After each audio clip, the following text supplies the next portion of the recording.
Olá, eu sou Simone Gantuá e hoje a gente vai conversar sobre tokenização de crédito e como ela pode ajudar você no mercado imobiliário. Em primeiro lugar, a gente precisa dizer e precisa entender o que significa tokenizar. Tokenizar, em linhas gerais, é transformar um ativo físico ou um ativo nativamente digital, ou seja, que nasceu no ambiente digital, em um criptoativo. E aí você vai registrar esse criptoativo em um registro distribuído que é conhecido pela sigla DLT. A DLT, a principal DLT, a mais conhecida de todas, é a blockchain. E na tokenização, esse registro desse ativo vai estar atrelado a um smart contract. Então a gente vai dissecar todas essas ideias aqui para você poder conseguir entender o que significa tokenizar. Porque se você não é familiarizado com os termos de tecnologia, certamente isso não deve estar fazendo sentido nenhum para você.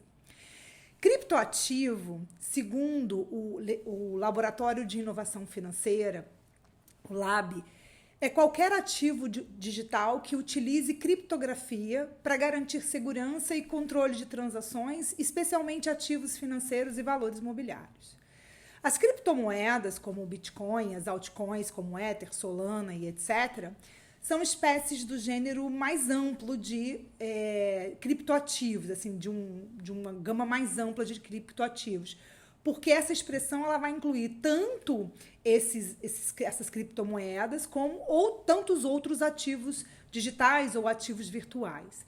Os criptoativos eles podem ter diferentes funcionalidades, diferentes finalidades, além de oferecer também recursos múltiplos, como votação em governança, participação em rendimentos, tokenização de ativos reais, que seriam, inclusive, os imobiliários, mas que não é tema desse vídeo, e muito mais. Os tokens, eles constituem, portanto, uma categoria própria de criptoativos, né, ou ativos digitais, ou ativos virtuais, a gente tem muitas nomenclaturas para se referir à mesma coisa. E esses criptoativos, incluindo os títulos de crédito e recebíveis das mais diferentes espécies, vão estar registrados em DLT, e transferível digitalmente de um titular para outro via pré-programações de smart contracts que distribui e que atribui direito de naturezas e tipos diferentes. A blockchain, que é uma espécie de DLT, que isso precisa ficar claro porque as pessoas usam como sinônimo, mas não é exatamente um sinônimo, ela corresponde a uma espécie de um livro-razão contábil, só que compartilhável e imutável. Compartilhado e imutável. Usado para registrar transações e rastrear ativos via internet. Falando de outra maneira, ele funciona como um livro público descentralizado, embora ele também possa ser, ele pode ser público, né, e privado, mas ele é descentralizado, que é acessível a todos, se for público, né, a todos os usuários da internet, ou ele pode ser restrito àquelas pessoas autorizadas, quando a gente está falando de um livro privado, né, se a gente está falando de uma DLT privada. Tecnicamente, o token ele é um smart contract, e isso eu estou falando do token para a finalidade do tema que nós estamos tratando aqui. Então, ele é tecnicamente um smart contract programado em uma DLT e por essa razão são nela transferíveis e emitidos também. Então, eles nascem ali e são transferíveis ali. A primeira blockchain que se conhece foi a Bitcoin, né? E a partir da inovação tecnológica promovida pelo Satoshi Nakamoto, que ninguém sabe se ele é realmente a mesma pessoa, que concebeu e desenvolveu o Bitcoin. E a gente também precisa diferenciar a Bitcoin, espécie de blockchain, e o Bitcoin, criptomoeda. São coisas diferentes. A gente usa essa expressão para as duas coisas, a depender do contexto que a gente vai usar. A tokenização de crédito, portanto, então eu quero agora o maior foco seu aqui comigo. A tokenização de crédito, ela corresponde a uma inovação derivada da concepção da blockchain, ou seja, dessa ideia de registro, de rede de registro distribuída.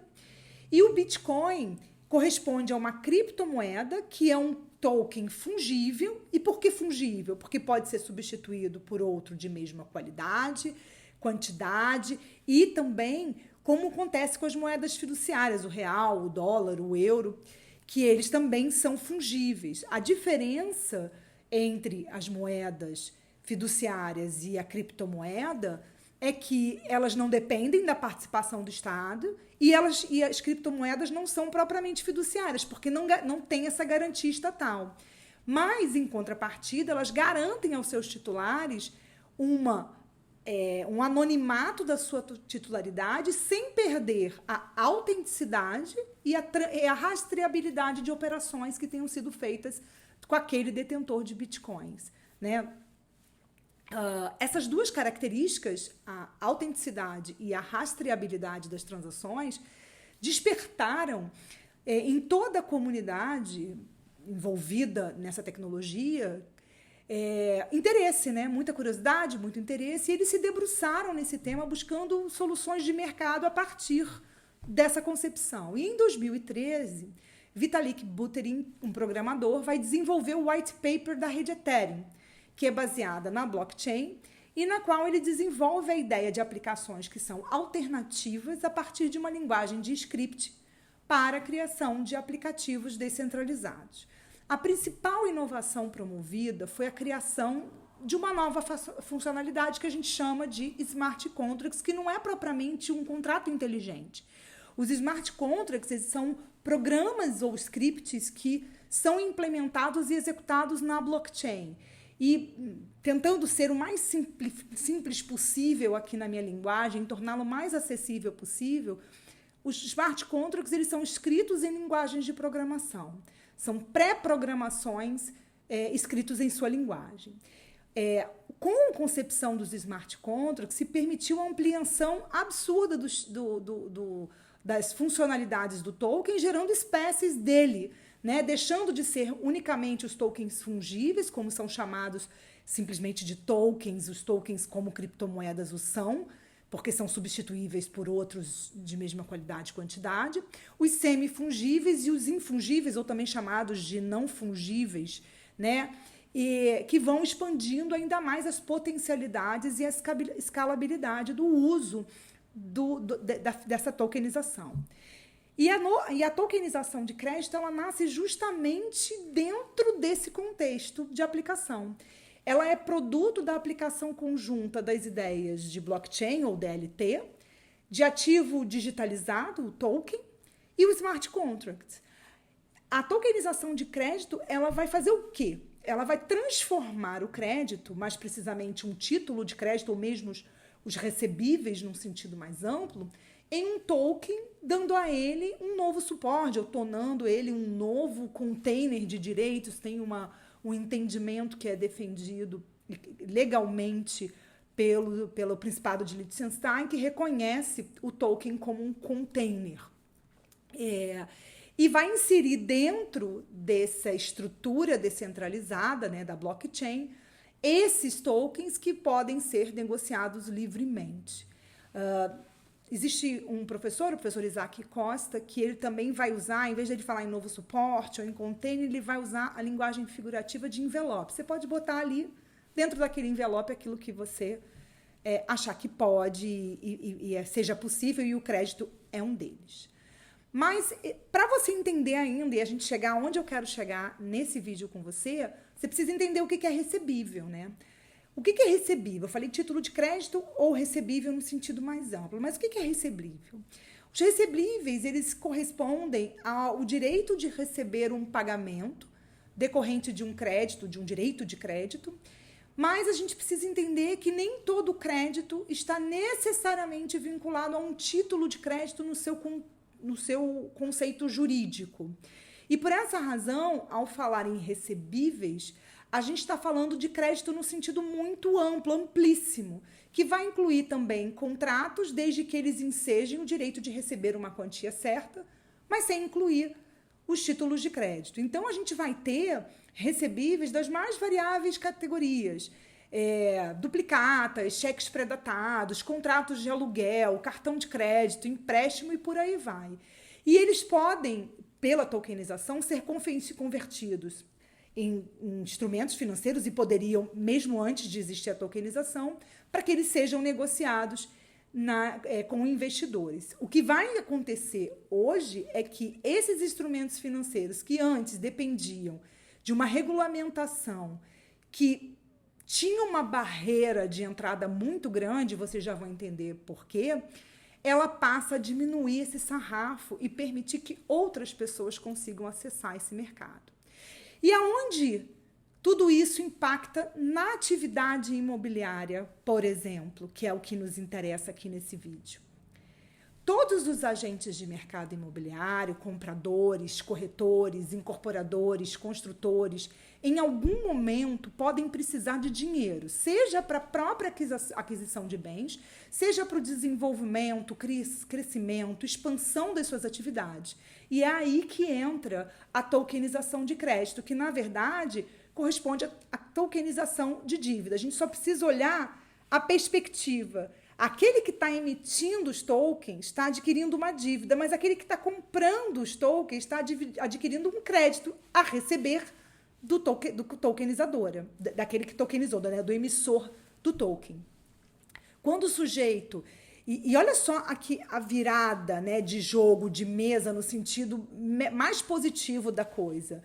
Quando um sujeito precisa de dinheiro, seja ele pessoa física ou jurídica, aonde que ele vai? Via de regra, ele procura um banco, uma instituição financeira. Mas quando se busca um banco, ou os bancos em geral, são eles que vão dizer quanto de dinheiro eles estão dispostos a dar, e vai variar de acordo com inúmeras circunstâncias, inclusive a sua capacidade financeira e a sua solvabilidade, né, a sua capacidade de pagamento. Eles vão dizer que juros que eles vão cobrar. Claro que existem algumas limitações legais, mas, em princípio, no mercado de capitais, a pactuação de juros ela é ampla, principalmente B2B, né? Empresa a empresa, banco e pessoa jurídica. E vão exigir as garantias que eles entenderem que são necessárias. Então, eles têm total mando de campo e de jogo. Com a tokenização de crédito, tudo muda. Porque ao procurar uma plataforma de tokenização, que é conhecida pela resolução 88 de 2022 da CVM, vigente hoje, plataforma eletrônica de investimento participativo, negocia-se a oferta para captação de recursos e a assunção de dívida de uma forma que seja boa, tanto para os credores, que vão adquirir os tokens, e que são muitos e, portanto, difusos, né? E, obviamente, também você precisa criar uma oferta que seja interessante para eles, mas ela também pode ser interessante para o devedor, que vai ser o emissor desses tokens, que vai assumir uma dívida que seja viável e liquidável dentro das suas possibilidades. Ou seja, tudo aqui é negociável. Portanto, a tokenização de crédito permite e simplifica aos agentes econômicos o acesso ao mercado de capitais, que antigamente era muito restrito e alguns deles sequer poderiam botar o pé nesse jogo, né? E hoje eles podem fazer isso desde que obedeçam à regulação vigente hoje no mercado, que basicamente é a lei de ativos virtuais, mais as resoluções da CVM, resolução CVM 88, a circular 4 e 6 de 2023, todas da CVM, e sendo que as principais barreiras aqui, claro que a gente tem muitas outras regulamentações, mas eu quero só dar uma ideia para vocês, a principal barreira que a gente tem aqui é que ela não se... Aliás, a principal diminuição do sarrafo é que ela não se destina a grandes empresários e o volume máximo de captação é de 15 milhões de reais. Ou seja, a gente está falando de uma forma de captação de recursos que ela é capaz de revolucionar ainda mais o mercado de capitais, que já vem sendo completamente modificado com a inovação e a introdução de novas tecnologias. E segue uma tendência de desintermediação e de maior acesso ao crédito e democratização de acesso ao crédito. Espero ter feito vários esclarecimentos aqui úteis e que seja útil para você. E a gente se encontra em uma outra oportunidade. Até lá. Tchau!